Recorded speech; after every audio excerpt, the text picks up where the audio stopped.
সান্তোসের সম্ভাব্য শেষ ম্যাচ খেলতে নেমেছিলেন নেইমার। এই ম্যাচ তিনি যা করলেন তাতে পুরো ফুটবল দুনিয়া হতবাক। গোল করতে গিয়ে তিনি হাত ব্যবহার করেন, রেফারি সেটা দেখে সঙ্গে সঙ্গে লাল কার্ড দেখান। সান্তোস শেষ পর্যন্ত ম্যাচ হেরে যায় 1-0 গোলে।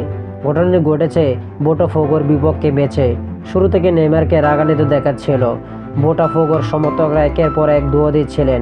জবাবে নেইমার বলেছিলেন, আমি একটা গোল করব, তারপর ওদের সামনে যাব। খেলার মাঝপথে নেইমার একটি ফাউল করেন, সেটা ছিল তার সাবেক সতীর্থ জাইরের উপর। রেফারি তখন তাকে হলুদ কার্ড দেখান। এরপর ম্যাচের একেবারে শেষ দিকে এসে ঘটে বিতর্কের মূল ঘটনা।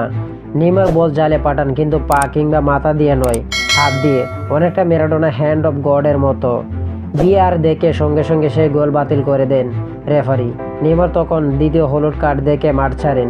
এটা ছিল তার সান্তোসের ক্যারিয়ারে পঞ্চম লাল কার্ড। ক্যারিয়ারে সব মিলে এটা তার 16তম লাল কার্ড। পিএসজির হয়ে তিনি শেষবার লাল কার্ড দেখিয়েছিলেন 2022 সালের ডিসেম্বরে।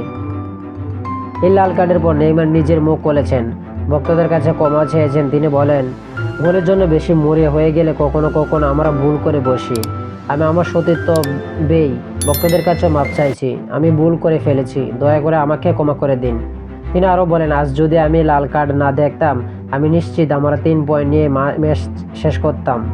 আজকে ম্যাচের জন্য দলের অভিনন্দন প্রাপ্য। এই 3টি পয়েন্ট না পাওয়ার দায় একান্ত আমার নিজের। ম্যাচের একেবারে শেষ মুহূর্তে আলদুতের একটি ক্রস থেকে গোল করে জয় তুলে নেয় বোটাফোগো। সান্তোস কালি হাতে মাঠ ছাড়েন। নেইমারের সঙ্গে সান্তোসের চুক্তি শেষ হচ্ছে আগামী 30শে জুন। এরপর শুরু হচ্ছে আন্তর্জাতিক ম্যাচের বিরতি ও ক্লাব বিশ্বকাপ। তাই ধারাবাহিকতা করা হচ্ছে যে এটাই ছিল নেইমারের শেষ ম্যাচ সান্তোসের হয়ে।